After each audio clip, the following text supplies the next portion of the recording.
Hi guys ഗലിബ്രോ YouTube channel എല്ലാവർക്കും സ്വാഗതം. Bigg Boss Malayalam season 7 9th week വിഷനിലേക്കുള്ള വാശേറി വോട്ടിംഗ് വരാട്ടാണ് ഹോട്ട്സ്റ്റാർ നടക്കുന്നത്. നമ്മളിന്ന് ചൊവ്വാഴ്ച ഉച്ചയ്ക്ക് 3 മണി വരെയുള്ള ഒഫീഷ്യൽ വോട്ടിംഗ് സ്റ്റാറ്റസ് ആണ് നോക്കാൻ പോകുന്നത്. നമ്മുടെ മുമ്പിലുള്ളത് 8 മത്സരാർത്ഥികളാണ്. 8 മത്സരാർത്ഥികളായതുകൊണ്ട് തന്നെ കുറച്ച് ടഫായിട്ടുള്ള ഒരു എവിക്ഷൻ പ്രോസസ്സ് ആയിരിക്കും ഈ ആഴ്ചയിൽ നടക്കുന്നത്. എന്തായാലും ഒരു മത്സരാർത്ഥിയാണ് ഇത്തവണ പുറത്തു പോകുന്നത്. അതായത് നിർണ്ണയിക്കാനുള്ള അവകാശം നിങ്ങളുടെ കയ്യിലാണ്. നിങ്ങൾക്ക് ഇഷ്ടപ്പെട്ട മത്സരാർത്ഥികൾക്ക് വേണ്ടി നിങ്ങൾ ഹോട്ട്സ്റ്റാറിൽ കയറി തന്നെ വോട്ട് ചെയ്യുന്നാൽ മാത്രമേ ആ മത്സരാർത്ഥി സേവാത്തുള്ളൂ.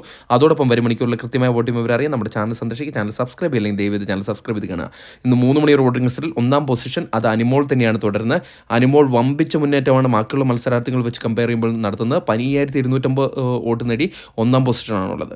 2ാം പൊസിഷനിൽ നൂറയാണുള്ളത്. നൂറ് ശക്തമായ ഒരു മുന്നേറ്റമാണ് ഇപ്പോൾ കാഴ്ചവെച്ചുകൊണ്ടിരിക്കുന്നത്. അനിമോളുമായിട്ടുള്ള ഇഞ്ചോടിഞ്ച് പോരാട്ടത്തിലേക്ക് അടുത്തുകൊണ്ടിരിക്കുകയാണ്. 13,400 വോട്ട് നേടി 2ാം പൊസിഷനാണുള്ളത്. 3ാം പൊസിഷനിൽ വേദലക്ഷ്മി തന്നെ തുടരുകയാണ്. തനിക്ക് പിന്നിലായിട്ട് യാതൊരു എതിരാളിയും ഇല്ല എന്ന് ഉറപ്പിച്ച് പറയുന്ന രീതിയിലുള്ള വോട്ടിംഗ് പ്രകടനം. 10,780 വോട്ട് നേടി 3ാം പൊസിഷനിൽ തന്നെ തുടരുന്ന കാഴ്ചയാണ് കാണുന്നത്. 4ാം പൊസിഷനിൽ ജിസേലാണ് തുടരുന്നത്. ജിസേലിന് നല്ല രീതിയിലുള്ളൊരു വോട്ടിംഗ് മുന്നേറ്റം ഉണ്ടാകാൻ സാധിച്ചില്ലെങ്കിൽ കൂടെ ഒരു സേഫ് ആയിട്ടുള്ള രീതിയിലേക്ക് പോയിക്കൊണ്ടിരിക്കുകയാണ്. 9,700 വോട്ട് നേടി 4ാം പൊസിഷനിലാണുള്ളത്. 5ാം പൊസിഷനിൽ നെവിൻ കയറി വന്നതാണ് എല്ലാവരും അത്ഭുതപ്പെടുത്തിയത്.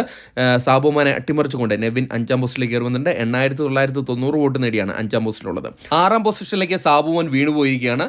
ഇഞ്ചോടിഞ്ച് പോരാട്ടമാണ് നെവിനുമായിട്ട് നടത്തിക്കൊണ്ടിരിക്കുന്നത്. അതുകൊണ്ട് തന്നെ ചെറിയൊരു വോട്ടിൻ്റെ ഡിഫറൻസിലാണ് സാബുമോൻ പിന്നിലേക്ക് വന്നിരിക്കുന്നത്. ഇപ്പോൾ 6ാം പൊസിഷനിൽ 8,900 വോട്ടോടെ നിലനിൽക്കുകയാണ്. 7ാം പൊസിഷനിൽ ആദിലയാണ് തുടരുന്നത്. ആദിലേക്ക് ഇപ്പോൾ നല്ലൊരു വോട്ടിംഗ് കുറവുണ്ട്.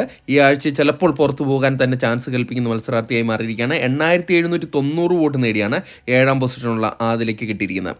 8ാം പൊസിഷനിൽ ഡേഞ്ചർ സോണായിട്ട് ഒനിൽ സാബു തന്നെ തുടരുകയാണ്. യാതൊരു മാറ്റവുമില്ലാണ്ട് 8,225 വോട്ട് നേടിയിരിക്കുകയാണ്. വരും മണിക്കൂറിലെ വോട്ടിംഗ് ഒനിൽ സാബുവിന് വളരെ നിർണായകമാണ്.